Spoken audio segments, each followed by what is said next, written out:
Assalamu alaikum rahmatullahi wa barakatuhu, everyone. Welcome back to the Happy Strong Family weekly podcast. This time we are taking a interesting turn. We're bringing back a former guest, Sheikh Musleh Khan, and this time round he's actually going to do a tell-all. We're going to be waiting for the HBO Max special, and then we'll take it from there. I hope this tempting introduction is going to kind of hook you, what is it saying, hook, line, and sinker into watching the rest of the episode, because it's about, and I just want to read the title word for word, the truth about jinns, the evil eye, and black magic. And maybe we should expect a cloud of black smoke. Yeah, you never know. We might have a third guest here. We don't know. Maybe this jinn is sitting in between us right now as we speak. So Sheikh. We're already having way too much fun on this. Yeah. But okay, so let's kind of outline the topics that you're going to block and tackle, deconstruct, unbox. From an exorcist, okay, so you were a former exorcist. Okay? Yeah. And then you're going to kind of do a deep dive on how to protect your family. Yeah. But from you're an imam. I've known you as an imam, right? Yeah. IIT, and now with the Vaughan, Grand Mosque project, you're affiliated with that, right? You're mentioning to me off air, you're like rooted in Vaughan right now as we speak, right? So how in the world did you become an exorcist, man? Like, tell me, like, and define for us as Muslims. Yeah. Because I think that's the big obvious question up front.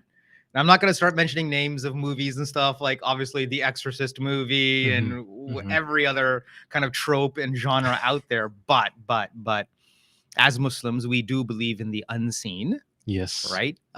There is Surah Jinn, al-Jinn, right? So this is a known fact that there's humankind and the jinn kind, right? So let's take it from there. Okay. First of all, Assalamu alaikum to everyone, and Bismillah, Alhamdulillah, wa salatu wa salam ala Rasulullah. I got into this. I think I just kind of tripped into the whole subject when I was a student in Medina. Okay. So this is like over 14, 15 years ago. And I just happened to have a professor who was teaching us Aqidah studies. So just really focused on Islamic creed and belief. And then he happened to bring up stories about his experiences with exorcism, and they were real deep.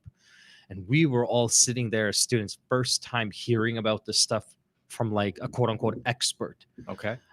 So after the class, after a couple of classes, I just went up to him, introduced myself. I said, I'm from Canada. And I said, Sheikh, we have a lot of these types of issues of people talking about exorcism and possession, seeing things and so on. So I said, I'd like to learn this. So he looked at me and he says, I don't have any time. Oh, wow. He walks away, literally walks away. Wow. So I tell my friend what happened. He says, go back to the Shaykh again a second time. Okay. And he goes, do this at least 7 times. If he shuts you down 7 times, keep doing it. Oh. So I did it the second time, did the exact same thing. Third time, I saw him at the Prophet's Masjid. So I'm like, okay, nice environment, soft heart. Okay, it's a good day for him. Sheikh, please, I really want to learn this. He's like, Wallahi, I'm too lazy. Oh. So point is now I went back to my friend. I'm like, what's going on, man? I feel like he hates me. He's like, no, he's testing you. Oh. Because the first ingredient to do this kind of work is you have to really be sincere and want to do it all for the right reasons. Right. So he's testing you to see how bad you want it. Wow. And all for the right reason. What advice? Okay. By the 5th time, he's like, okay, drop by my house a little later. We'll chat. That's it. And then he told me exactly that. He goes, I want to see if you just want to come for a nice show with some really fun storytelling, or you really want to enter the world of the jinn. Wow.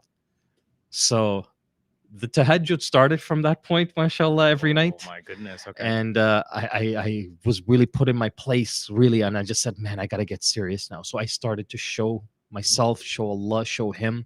I was really serious. Then he started opening a few books. And that's how the training started. And that went on for about 2 years. He took me to different places. He took me when he was getting calls. Like, he was literally like a Medina Ghostbuster. No way. Oh my God. He was sitting there. His phone is ringing. He's like, okay, Musleh, let's go. In Medina? Yeah, in Medina. He's like, let's go to the hospital. Somebody needs us. Doctor's calling Wow. us. The doctor himself is calling us. Look, we need you to come and read on somebody. No So way. he'll come and it was more practical, hands-on. Like, okay, watch what I do. Jin will respond. It was really unreal. I can't tell you, no exaggeration. I may not have had a full night's sleep for about 3 months Oh. before I finally settled down and be like, okay, I think I can do this. I think I can do this. So it was really serious, and that's how the training started.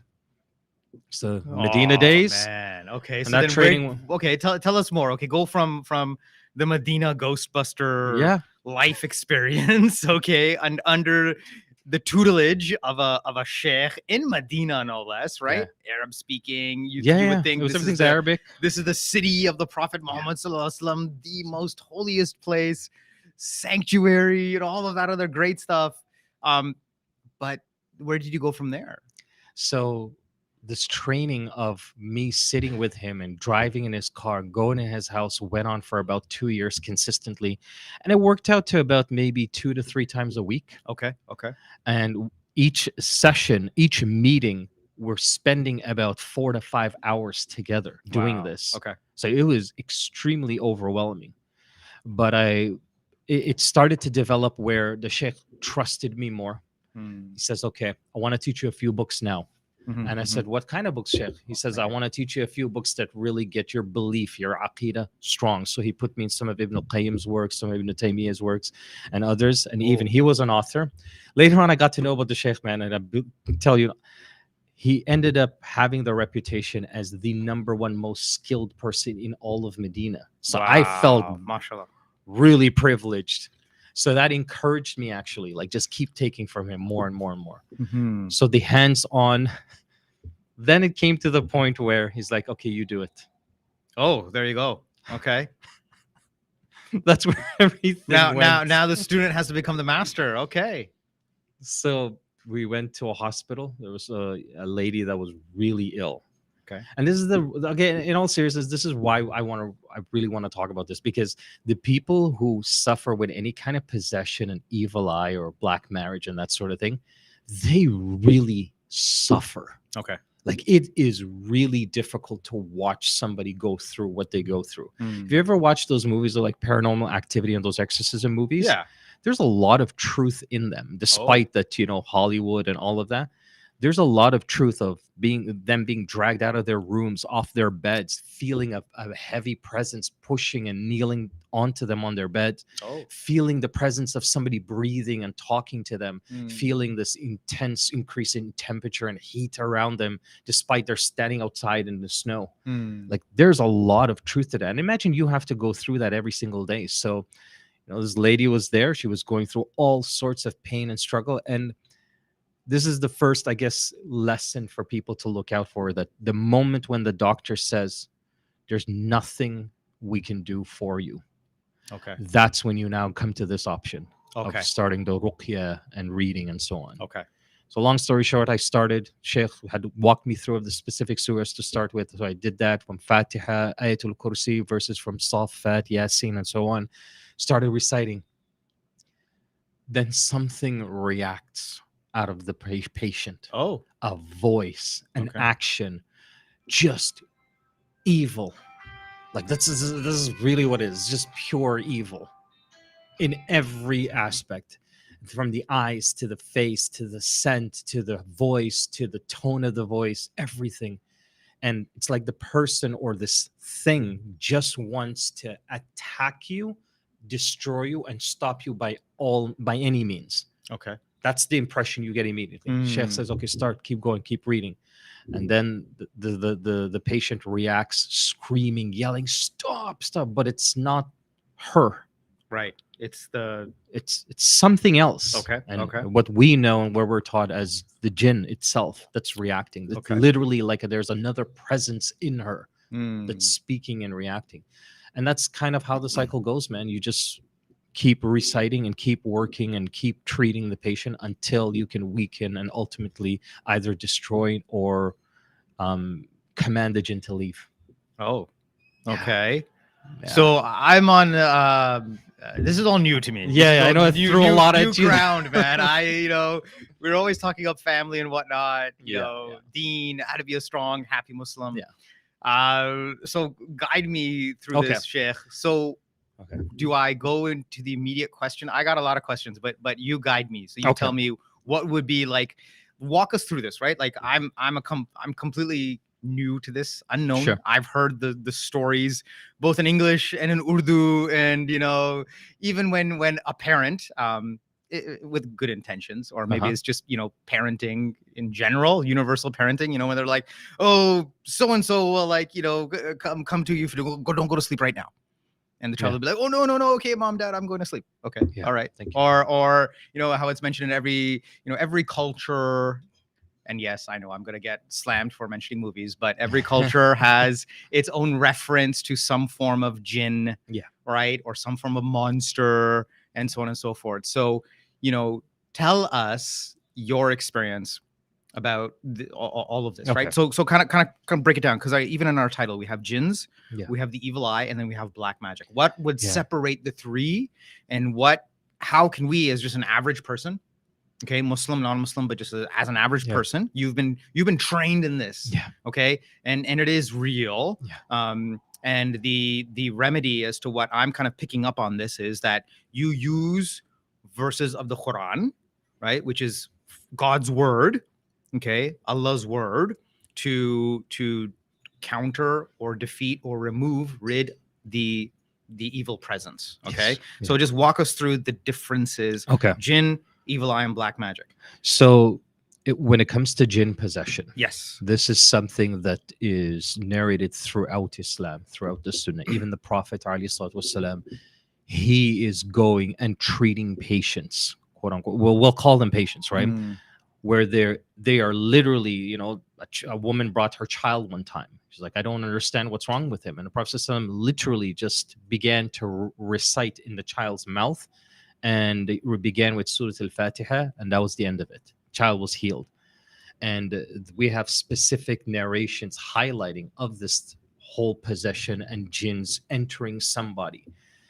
The way now that this conversation gets really confusing and lost for a lot of people is because we don't have enough or a lot of detail what jinns are. Anybody who says to you, I saw a jinn in their true form, is lying to you, because that is not possible. We know what they're created from. Allah tells us in the Quran, right? Now the Samoon, which is like a smokeless fire. That's translated as the hottest point of a fire.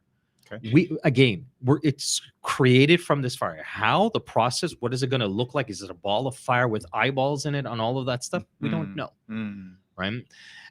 We do know some, there are some evidences that help us to verify when there is a presence. So the jinn can feel heavy. One of the strongest signs of a possession is sudden and drastic, unusual behavior that is not common for that individual. That's the first main sign.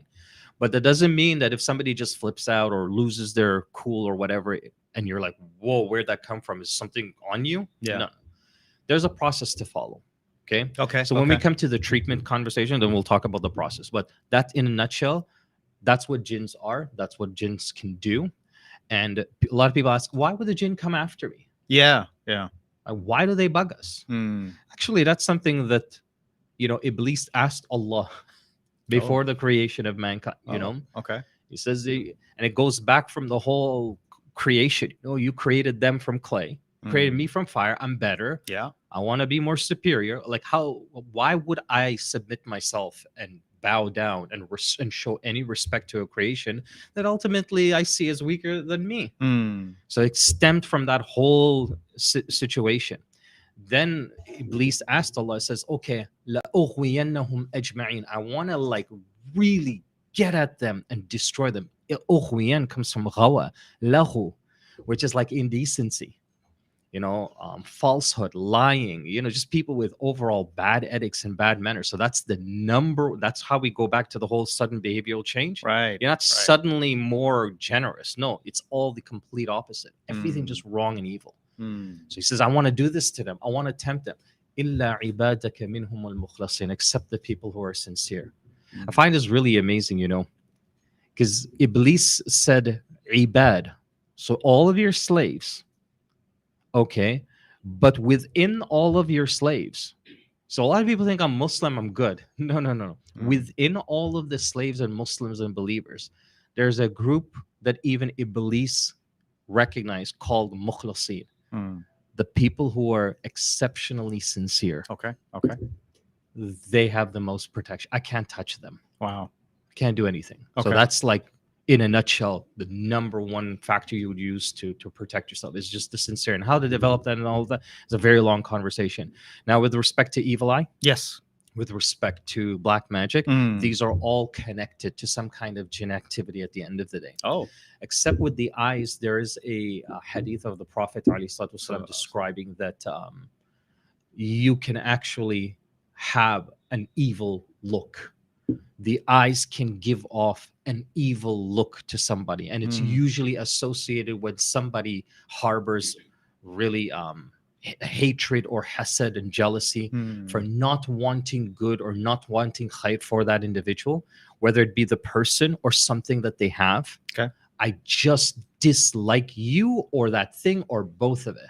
Okay. And that's how evil eye can be born. Okay. Usually, evil eye starts off with a long stare. So one of the ways this the audience is right here on this camera. Yeah, man. Look straight in the camera. Okay. Right here. So I'm gonna do it, right? Yeah, I'm not gonna give evil eye, but I'll just demonstrate what this looks like. So usually when you're at anywhere, any gathering or setting, and if you happen to notice somebody do this, and there's no blink. Yeah. They're not. They're just.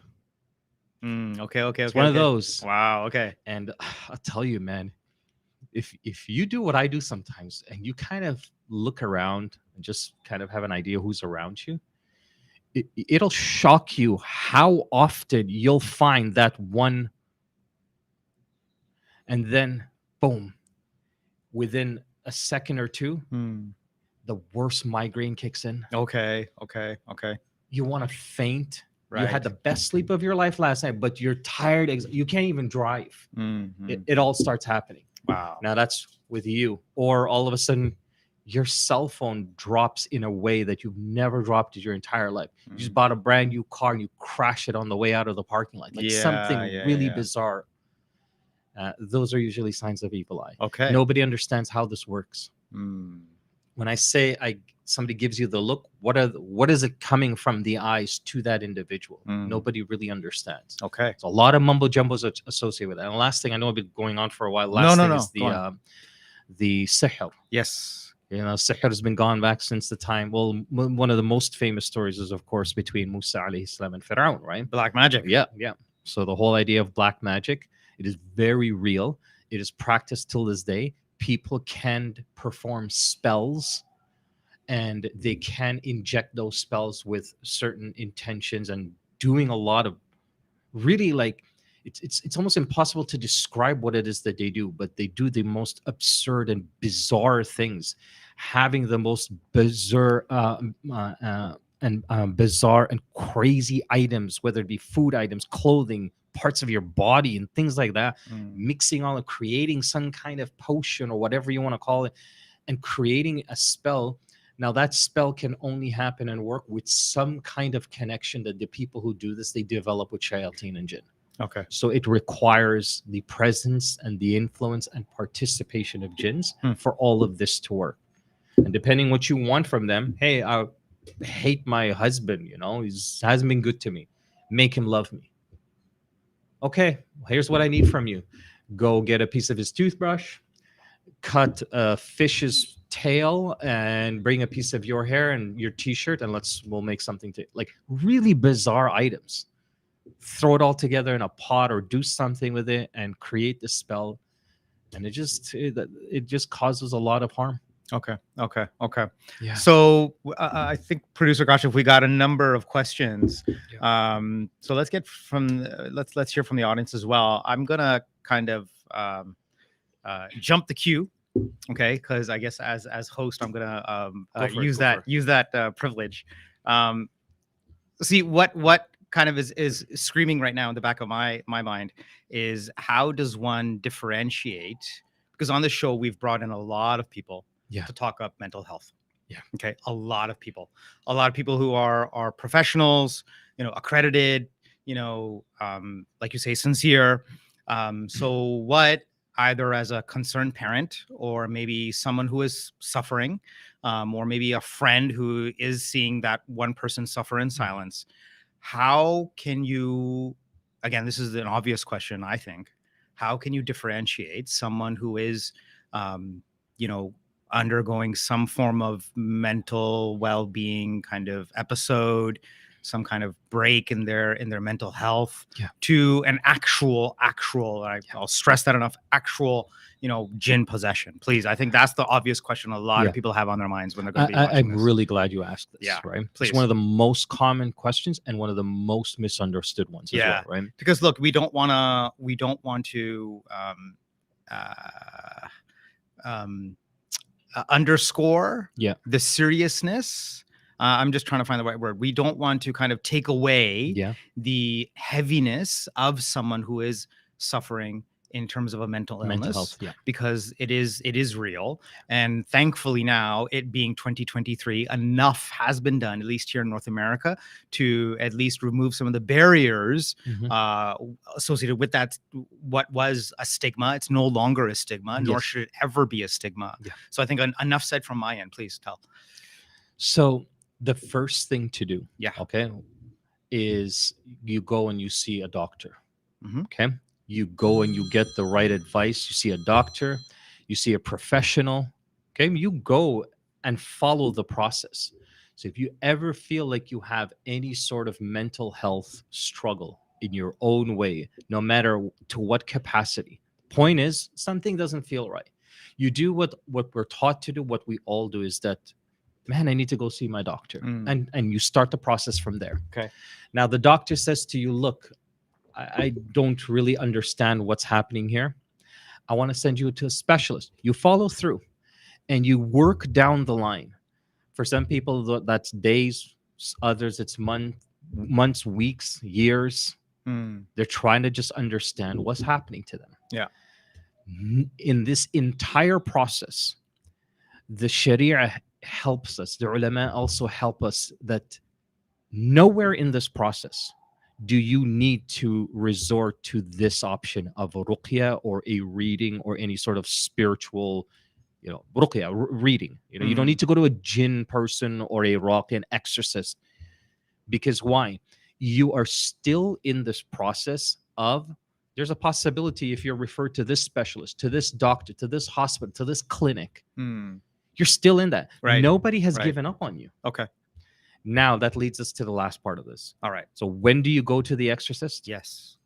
When all the doctors and specialists and everything, every option that is available to you, that you have access to, and you've exhausted all of those options to the point now. And we mentioned this very briefly earlier, which is when everyone says, look, there's nothing else we can do. Okay.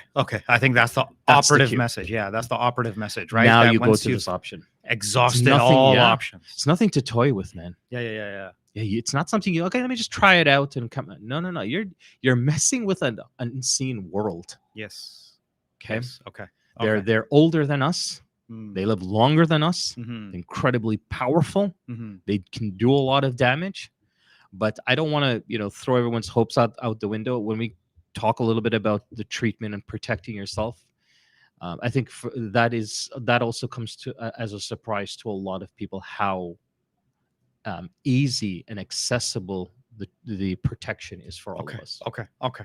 So then now let's, producer Kasha, let's switch over to yourself. I know you got some questions in the queue. I can see them on the screen already. So go ahead. Yes, Jazakallah khair. Before we get to the questions, I'm just going to interrupt for next week's guest. So we'll have Brother Shafni Nadir, who's the spiritual care facilitator at CAMH, and he's also the general manager for the Toronto Islamic Center. Yeah. So tune in next week, 11 a.m. Eastern time, and inshallah you can interact with him live. And his topic, we were discussing mental health. Yeah. His topic is Islam and mental health and Islamic counseling. So Oh, inshallah, awesome! Awesome! Wonderful. I'm a huge supporter of CAMH. They're the Canadian Association of Mental Health practitioners, mental health specialists. So that's awesome, man. Thank you for always lining up such awesome guests. No problem. And yes, we have some questions coming in, so I'll take some from the live stream. So one of the questions is asking, can you get affected over the internet, say on Zoom? Okay. So this question, I'm going to add to it as well, that if you post pictures online in your social media and all of that, can you also attract evil eye, nazar, and so on? Right. Let's put it this way. We're talking about a creation that is the only creation ever that has the ability to go through the pores and skins, through our pores, go through into our veins, just like the Prophet ﷺ said, right? And whisper directly to our hearts. Not even angels can do that. The internet and any digital world out there is not going to slow that down. So to answer the question, yes, it is possible. Right. Okay.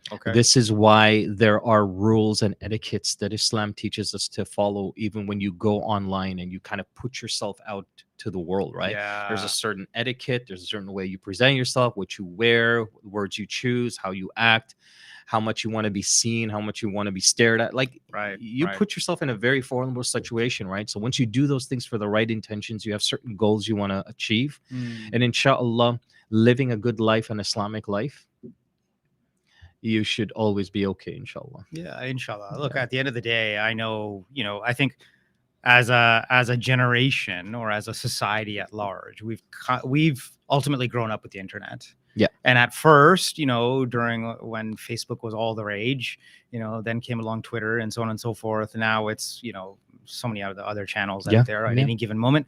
But, there is a sense of decorum, I hope, that you don't have to, unless you really want to, for different reasons, kind of go out of your way and say, hey, look, this is me and my family vacationing in Greece. Yeah. Ain't I living, hashtag blessed life? Well, okay, do you really need everyone and their mother to kind of see that on the social internets and so on and so forth, on the World Wide Web and blah, blah, blah, and be talk of the town? And yes, to your point, nazar.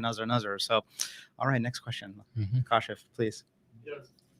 Jazakallah khair. So the next question is, my daughter is sick nearly 4 years. I tried a lot of treatments. Nothing is working. Doctor didn't find anything.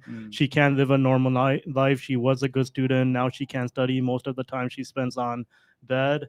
So the rest of the question is actually what I think it was getting at is, how can I understand that something affects her, like evil eye or jinns? So we talked about that. But it's how can I get any help from here? So what are those practical steps? Like, do I just Google exorcist on Google or? Really good question. So let's start the treatment now, because okay? can I just preface that you and hopefully maybe we can provide some form of contact or reference or something that maybe you can use as a starting point, because to Kashif's point, producer Kashif's point, you don't want to go on Google and just go, hey, Islamic exorcist, and there's a bunch of phonies out there and imposters and fraudsters, right? I don't know. I'm just saying. So the first step is you want to go to your local community. Okay, so I'm just going to speak on behalf of the Muslims because that's all I kind of specialize in, right? It's pretty well known. We're focusing on the happy, strong Muslim. So go on, please. So you're going to go to your local Islamic center. Yeah. And you're going to start there. A lot of imams are very good at this. Okay. Now, the only reason why I'm saying that option, there is actually a more important, and for some people, a lot of people, they're scared to do it, and they feel like they may not be as effective, and that is yourself. You are your best exorcist. Okay. Because in Islam, we are also taught to recite on ourselves certain things that we practice before we go to sleep, just like the Prophet ﷺ used to do on himself. Before he died, Aisha used to read on him. Okay. So like this was practiced literally up until his death. Sallallahu alaihi wasallam. So now, once you do all of that, and you're still not seeing any of the benefits, you're not seeing and experiencing any of the healing and so on, then you try to go to somebody who is an expert in this field, who's been doing it, who's studied it well. There are very few that I know of in this entire country, not the city, just the whole country. I can't even tell you that I know enough that equal the amount of fingers on both hands, like across the entire country. Okay. Okay. And there are reasons for that, though. Right. I don't do it anymore, so Yeah. Just a just disclaimer let everybody out there. Yeah. right. Yeah. I've stopped doing it for more than 10 years now. Okay. Okay. It requires a lot of stamina, a lot of practice, a lot of like you do everything Islamic, but also the extra things as well. And you can't have like bad days. And if you do, you've got to recover very quickly. So you've got to be on point. Your iman, your dedication to your religion. If you want to be the person to be the one people come to for healing. Yeah. So that's the thing, is that you go to your masjid and you kind of go from there. There are some very good people though that we can probably share with them a little bit later. Sure. Some contact that people who specialize in this stuff right here in the city. Okay. And they're very good at it. Okay. Good. Yeah. And they do it full time as well. Okay. Alhamdulillah. Good. Yeah. So we can definitely provide it for them. All right. Thank you, Sheikh. You're welcome. Producer Kash, another question, please. Yeah, Jazakallah khair. So the next question, sorry, I'm just losing. So we'll go to a few that came in through Instagram. Yeah, so a please. few of them we've already answered. So I think this one we answered. I'm not sure if there's anything to add, but sharing children pictures with our family online, I feel it is needed to build relationships, but spouse restricts it as they believe it will cause nazar. Is this true? So the whole point is the intention here, right? So the intention is share some family pictures with your family. Yeah, right? With your immediate circle. Right. You can do not, that. hey, look You how just- beautiful my children is, world, and no. That's so it. That's it. I don't see a problem with this. Mhm. I don't know of any scholar that specializes in this area that also sees the issue with this. Some of them are very strict, don't get me wrong. And the kind of if you can and you can, share these pictures in a different way, try to do that. Don't expose it to the world. That's the key here. That's it. But if you have links directly to your family, you have a private account and you're just putting pictures for only them, they're the only ones that have access to it, there's really no problem with that. Yeah. Okay. Inshallah. Okay. Yeah, Jazakallah khair. So the next question is, should children be prevented from reading fiction or playing with toys on such themes? Example, Harry Potter. Yeah. My sister always jokes that anyone that can get a child to read 1,000-page book in this day and age, there's something else going on there, right? So yeah.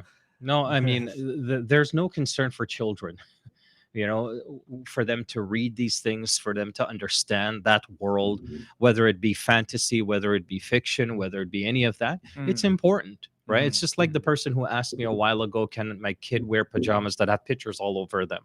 Right? Because they held the opinion that pictures were haram, etc. And so I'm like, just look at the world. And that's a child. They're not accountable for anything. Right. It's important for them as part of their growth to at least understand and see what these things stand for. And then you can guide them towards the direction you choose. Right.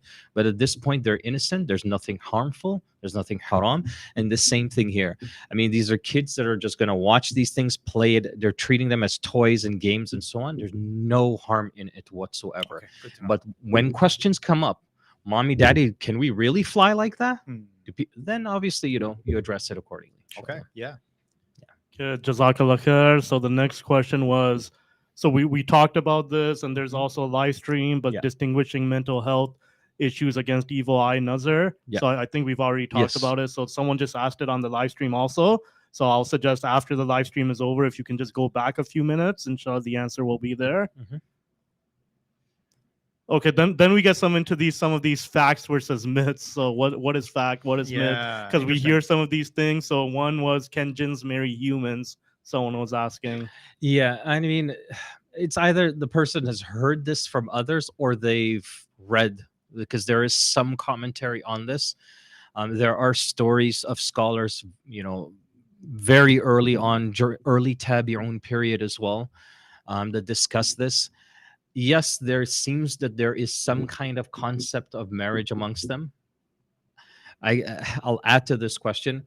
Usually when this question comes up, it's not just, okay, can jinns get married? It seems like as though they do, right? They have families, they have children and so on. But can they also marry somebody out of their species, quote unquote, and marry a human? Right. Right. And the ulama had differed on that. But for the most part, it's just a question that we pause on. We simply don't have enough to give a clear answer, Okay. whether it is a yes or a complete no. Okay, Allah that's fair. knows. Yeah, that's fair. That's fair. Next question, please. Okay, Jazakallah khair. The next question was, so another one of these myth or fact. Is it true that bathrooms must be closed in a house because they have jinn? Remember, this is a creation that can go through the pores of our skin. The cracks through the door is not a problem. Whether you keep a door open or closed has absolutely no influence or bearing on whether a jinn can enter there or not. So it doesn't really matter. This is more of a cultural practice. In some homes, it's more of an etiquette. It's the bathroom. Keep it closed. Nobody doesn't want to see the toilet bowl every time they walk by there. It's more of an etiquette. Okay. And it should be treated as that and nothing more. Okay. Yeah. Okay, Jazakallah khair. So the next one of these type of questions is, will jinns pray on your prayer mat if you leave it outside instead of folding it and after prayer? Yeah, no. They don't need the comforts. We're talking about a creation that also lives in barren land, a lot of places where there's filth and evil and things like that. Your prayer mat is the last of their concern, right? No. All right. It's nothing more than just cultural. So children going out after Maghrib or needing to cover their heads after Maghrib due to jinns being out there, is that true? Or standing under trees. Yeah. I've heard None too. of that is true except the going out after Maghrib. There is the authentic hadith narrated in the Sunan of Abi Dawud of the Prophet ﷺ telling us to keep our children after sunset, right? And so usually after Maghrib time, because that is when the shayateen come out full force, meaning, you know, I work with Toronto Police. And when we go out, if we want to do ride-alongs, just to kind of have an idea what some of the calls are like. Yeah. You know what they say to us as chaplains? They say to us, if you really want to see the action, come at nightfall. Oh, wow. Come after dark. Yeah. That's when the calls are alcoholics, the crime, everything's on full peak. So the Prophet ﷺ was very, very true. It was very real what he said, to protect your children and try to keep them home after dark. So part of this is correct, but the rest of that about covering the heads and so on, no, none of that is true. Okay. It's good that we're deconstructing some of these myths. Yeah. Okay. Yep. Then the next one I think we touched upon it, Brother Mursai. Will walking under trees disturb the jinns? No. Not at all. And I had no premonition of that question upcoming. Sorry, that was a bad joke. All right, let's go. Okay, so we have one from the live stream here. Is it true that jinn are more advanced than us and they have superior technology? Did Ibn Taymiyyah say something about this? There are some ulama that have written about what jinns can do and not do. So they certainly have capabilities that are beyond our ability as human beings. Yes, they do have that. To what extent? Again, like we simply don't know their limits. But when you go back to the Quran and you look at Ifrit, قال عفريت من الجن أنا آتيك به قبل أن تقوم من مقامك. So Ifrit is considered to be like the superpower bodybuilder jinn. He's like the elite of elite. So when that whole conversation with Prophet Sulaiman and the jinns, who's going to go get me the arsh, when that whole conversation was happening, this one jinn says, like, I'll bring that entire throne in front of you. When we're talking about from Palestine to Yemen, so I'll bring that to you before you can stand up from the chair you're sitting on. Like, that's unreal. Like, we can't even fathom the speed and the ability. But is that in a physical sense? We don't know. Right. Can jinn, is there a possibility that, some scientists have commented that maybe jinn possession is some sort of energy? Okay. Because it seems like it's traveling at the speed of energy. Right. Maybe jinns have the ability to change, certain objects into this kind of, so you can take matter and transform it into some sort of energy, and it disappears from one place. Like, nobody's gonna see up in the sky that a throne just flew by. Right. And then suddenly appears elsewhere. Right. So their ability, and Ibn Taymiyyah does have a few books on this as well. But again, to what extent, to exactly the details, we just simply don't know. But to answer the question, yes, they certainly have areas in their life that are far more advanced and powerful. Okay. than humans. All right. But but I want to just say to everyone, we still have the most powerful tool, The Quran. the Quran. Yeah. There's nothing that a jinn can do when you are close to Islam. Alhamdulillah. When you live a good Islamic life. Right. That's where now the ayah comes up. وَكَانَ الشَّيْطَانُ لِلْإِنسَانِ ضَعِيفًا. Like shaitan to people were always weak. ضعيف, Allah calls them. So they can do all of these amazing things, and Allah still says that they're weak to people. Who are these people? They're basically people who take their religion seriously, and they live it as a lifestyle, not as a routine, not as just a religion I follow. It's part of my life. Right. When you do that, that is the strongest, most powerful, effective protection you have. And that is why, putting pictures of yourself online, Zoom, all of this stuff, it doesn't become a worry anymore. Got it. Because why? Your trust is in your faith. Yes. Well said. Well said. Okay. Yeah. All right. Professor Kashif, do we have more questions? Yeah, so there's a few more. So there was one that was WhatsApped in, and it was someone, they were discussing, like, they had a friend that was terrified of, I'll just mention the city, going to New York City because they believed it was a hub for black magic and living there. So choosing where to live and stuff, should this at all impact your decision? Or? No. I can't tell you about New York, or if there seems to be more of a presence there. I don't know. But no, the believer, the Muslim, the Prophet ﷺ told us, like, the entire world is a masjid, meaning wherever you go, wherever you choose to live, you can practice your faith. You can hold on to your faith, and you can do the things that you need to do to be a full-fledged Muslim, inshallah ta'ala. So whenever you see that opportunity, and that's an opportunity you want, you can certainly go for it. And the jinns and their presence and so on should not have any bearing on that decision. All right. Okay. And then in the live stream, there was also a few people asking for like contact information for people that can help. So inshallah, if you check back in a few hours, for everyone that's listening, we'll add some of the contact information. I'll get them from the Shaykh and add them to the description. So inshallah, anyone looking for contact information of people that can help, check back this stream link in a few hours, inshallah.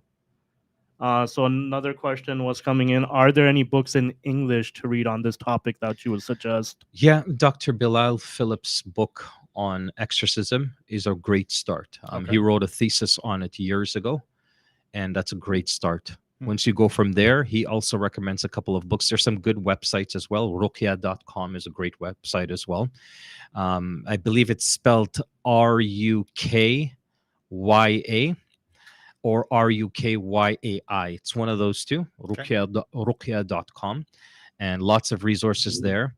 The biggest thing on this subject is just to really be careful on the information available that is just not based on authentic source. Okay. There is more of that than authentic sources. Okay. Yeah. So like how, at least here in Ontario or GTA, you've probably seen some of the ads or whatnot about how if you're trying to self-diagnose, don't go down the rabbit hole of what Google tells you and then just all of a sudden self-diagnose, even if you have the common cold, right? Because you'll just go down a deep rabbit hole. Same thing I would then say applies, that when you want to learn about this subject, go to authentic sources. Yes. And as you say, start with your mosque, your masjid, and speak with the Imam. And if the Imam says, hey, I'm not the subject matter expert here. This is the person you need to speak with. Then at least go to the authentic sources and go down that trail rather than a rabbit hole of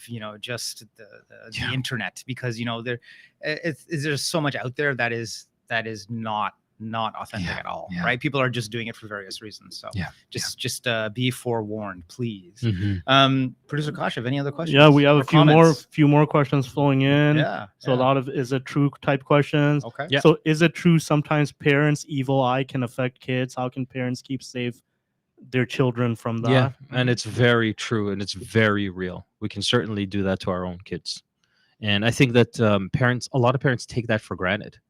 Because everybody kind of sees their kid as the best of this or that or whatever, right? The point is that we put our kids very often on a pedestal where they themselves probably don't understand or feel that they deserve, but because there are kids, right? Right. That alone makes them very vulnerable to evil eye from the parents themselves. Okay. Okay. Yeah. So everything that we've talked about of how evil eye can happen and how it works, it can certainly happen from parents. There is one nuance to this question, and that is, what if I just admire my child? Because I admire them. He's a beautiful child in my eyes, and what he or she does, I appreciate the most. I just am so grateful and appreciate that. Well, again, this all goes back to your attention. Right. At the end of the day, your appreciation and your love for your child has to be linked to a gratitude with whom? With Allah With subhanahu, Allah. right? Yeah, yeah, yeah. Alhamdulillah, my child is. Alhamdulillah, I could ask for a better kid. So if you do that, you can never give your child evil eye. Okay. Good to Never. know. Yeah. Right. Absolutely. So always linking back to gratitude and appreciation with Allah. You're okay. Well said. Yeah, yeah. Like something like, even something as simple as mashallah. Yeah. Mashallah, alhamdulillah, subhanallah. Like, Yeah. I've all been the things blessed. we know, we grew up Allah's with. Yeah. given me great kids and so on and so forth. Absolutely. Right. As long as you have that intention, or if you need to say it verbally, Yes. or just kind of just as a check and balance. Yes. So that's all. That's good. And Good that's advice. a real sign of being a mukhlis, a sincere one. What did Iblis say? I can't touch those who are sincere. Okay. I can't do anything to them. Got it. And this is all a reflection of that. Okay. Yeah. Okay. All right. Okay. Producer Kashif, any more questions? Yeah, we have a few more here. Yeah.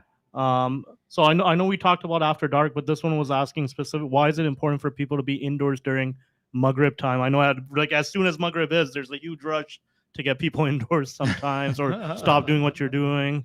So is there?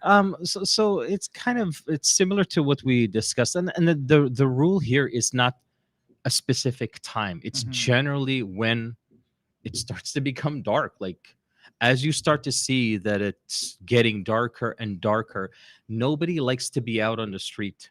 Nobody likes to go out and just have family picnics in the 9, 10 p.m. It's kind of that idea that when you start to feel unsafe and you know that this is the time, especially where we live, and I'm sure a lot of where people are tuning in from, where they live as well. After dark, it's when it all happens. Yeah. It's when it all, and it's for those reasons you want to protect yourself and your children. Now, put aside this whole conversation. It's just really about safety. Yeah. Right? Yeah. You put aside this entire conversation. Like, you wouldn't let your kids just be roaming around in the playground at 10 p.m. Yeah. You bring them home, despite the playground is right there. Right. Why do you bring them home? Yeah. Good point. Good point. It's late. It's dark. It's scary. Yeah. Yeah. It's for those same reasons. Yeah. And this is coming from a person who, as a chaplain, has served in various ride-alongs with actual police officers. With actual police. It's so let me just crazy. let me just soon as it gets dark, get what that out happens? there again. You've mentioned earlier, but it bears repeating. Yeah. Okay. All right. Good. So Producer Kashif. is it true having wudu as a protection from evil eye? Jinn? Yes. Really good question. Really Yes. good question. 100%. This is based on a very authentic hadith of the Prophet ﷺ. Okay. So let's add to that. You have the wudu, you have just reading Quran, praying Fajr on time, praying the 2 sunnah rak'ats before that, eating 7 ajwa dates if you have access to them in the morning. All of these things have specific hadith that the Prophet ﷺ says black magic and evil eye will not touch that individual for the entire day. Okay. Right? So if you have access to those ajwa dates after Fajr, you eat them, you're good. And just praying your Fajr on time is also a protection from all of this. Okay. Yeah. Okay. Good to know. Yeah. Good to know. Good to know. So someone just asked a question which we discussed already about keeping the bathroom doors locked. Yeah. So we can so to the asker of the question, just go back a little bit in the stream, and inshallah you'll find the answer to that. And I think that's it for all the questions.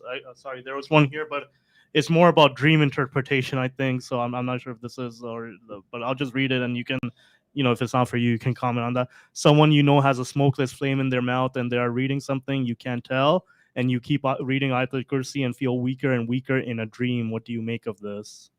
There is somebody has smokeless flame in their mouth, and they are reading something. Can't tell what it is, and you keep reading Ayatul Kursi and feel weaker and weaker in a dream. What do you make of this? Allah knows best.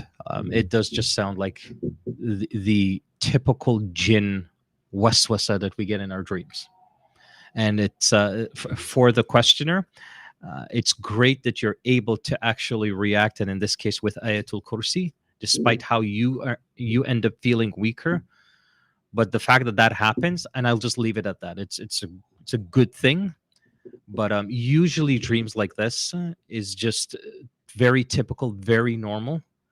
It's when dreams like this intensify and they happen more and more consistently is where, okay, you start asking some questions. But other than that, I will just treat it as the question as we see it. And it's really nothing to worry about, inshallah. All right. Yeah. All right. So alhamdulillah, we've gotten through all the questions. So I think we're also approaching an hour. So I'll hand it back to you, Brother Mushtaq. Okay. Sheikh, this has been like a very interesting, but see what I find, and we've addressed a whole bunch of topics. Yes. The number one obvious one being mental health. We clarified that, and we cleared that as much as possible. But again, just to recap, your assessment and your advice, having been an exorcist, is to exhaust all medical and mental health channels first. And if every one of those from top down or bottom up avenues have been completely exhausted, and every professional assessment is, look, we can't make sense of this, at all levels, then go ahead, fine. Then consult with your Imam at the masjid. Please don't go down this rabbit hole of Google. Yes. It won't do you any good, because there's just too much false information and misinformation out there for your own good. Don't do that. And then hopefully your Imam can help you. If not, then your Imam should inshallah then direct you to someone who can within that community, right? Because at the end of the day, like you said, you can read Quran upon yourself, but if you need that help from someone who is an actual practitioner on this subject, as an actual subject matter expert, you can reach out. So let's maybe close off this episode with maybe mentioning, if you can, or maybe some of the other websites, like who is in the community that maybe you can mention that could help. But again, only as the last resort, not as a starting point. I'll just say that again and again. Yeah, so that's really important. And as you mentioned, you are also one of the best options to read on yourself, right? My Shaykh used to say to me that more than 80% of the people who feel like there's a possession or feel like they have evil eye and so on, don't. Okay. So rest assured that the vast majority of the time, and it's very true, like for the years that I was in it, I would even go as far as saying 90% of the people I would meet did not have anything on them. They just needed medical attention. Okay. Yeah. Really good to know. 90% of them. Really good to know. But I want to share with everybody, once we get off air, like actual phone numbers and names of people that they can contact if they need that outlet, inshallah. Okay. Yeah. And then producer Kasha will put that in the description. I'll just get it off my phone. Okay. Awesome. So let's wrap up. Okay. Sheikh, thank you. Thank you. I appreciate it. Since we have like 5 minutes, not that I'm pushing it to go to the hour, to the top of the hour, but this is a platform, and there are many Muslims, purposefully listening. Do you want to kind of give a shout out to any other projects, like how you and I, this is me nodding to you saying, now the next few minutes are yours, because you and I were discussing off air about the next grand project in Vaughan. Right? Do you want to mention even anything about that? I mean, our brothers and sisters in Vaughan of the Islamic Society of Vaughan are on a path of building a massive project, which will involve the first Islamic school of the entire city of Vaughan. Excellent. And it's going to be, inshallah, with Allah's help, the biggest Islamic center or community center, not just for the community, specifically for the youth. Massive youth center, massive school, all the works, top-notch, top-class, affordable, inshallah, well needed. It's on a property. I'm no exaggeration. I have never seen a property this big in my life. When I stood in the middle, I couldn't see the end. They had to fly a drone so we could see where this property ends. Awesome. So that's the project that they're embarking on. They're doing very well in terms of the support. financially as well, alhamdulillah. So that is, of course, with Allah subhanahu wa ta'ala's help and everybody else out there. So I just want to encourage everybody that when you hear about it, the Islamic Society of Oman, to just support and donate to their project, inshallah. Awesome. It is Inshallah. well needed. Inshallah. Yeah, and long time coming. Yes. Long yes. time coming. You know, Yes. I mean, having, you know, grown up in Mississauga, now Markham resident. Yeah. It's much needed for the city of Vaughan, and, you know, for everywhere. Oh yeah. Let that center be a light of deen, a light of compassion, and just help, you know, everyone and everywhere. So, all right, Shaykh, it's been awesome having you back. Appreciate it. In a very different role. That, man, when we first had the podcast with you, it was on one topic, and then all of a sudden, out of the blue, boom, left field. We've just now, in the matter of an hour, talked up, you know, exorcism, you know, black magic, jinn. You know, I'll share off air my experience in Louisiana. Wait, what's the one? It's on the tip of my tongue. The very famous New Orleans. Yes. I was in New Orleans for work, right? And maybe I'll just do a quick hint about it. So a bunch of my colleagues and teammates, you know, we were just obviously in the French Quarter, you know, during the day. Okay. I'll put the disclaimer out there. during the day, and for a team building exercise, you know, roam the city, and then obviously the next few days we're just work in a conference room, no less. But during the day, we went and we visited the French Quarter. There was an actual voodoo doctor there.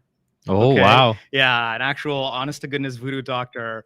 My colleagues were genuinely scared to go in. I went in, and he had one of those dolls where you put the pins in, and he actually did it on one of my colleagues, and there were just all kinds of weird stuff was happening. So I've seen this firsthand. So you've seen it to your point. I've seen it firsthand, and I'm like, you know, but hey, there is no tool, there is no power greater than the Quran. Yeah. So we'll just leave it at that, and that's how we'll wrap up this hour. Thank you, as always, for tuning in. Tune in often, because you'll get to hear pretty interesting stuff like today. We do try to approach how to live a life of being a happy, strong Muslim from all angles. And that includes today's topic as well. And what I found really, really fascinating was the fact that, you know, even something as dark as black magic, as being possessed by a jinn, makes you, hopefully, the focus of it makes you a stronger Muslim. Yes. Right. That's exactly the takeaway from today's episode. Yeah. That, you know, make yourself a sincere Muslim, make yourself a practicing Muslim, put being a Muslim at the center of your lifestyle, not just something that's not a flavor of the moment. Hey, you know, oh man, something's going on with me, I'm just going to read some verses of the Quran. No, make it a practical part of your life. And that's how we'll end. This is Brother Mushtaq signing off for the Happy Strong Family weekly live stream every Sunday, 11 a.m. Eastern, based here out of Masjid Dar al-Iman in Markham. All right. Bye for now.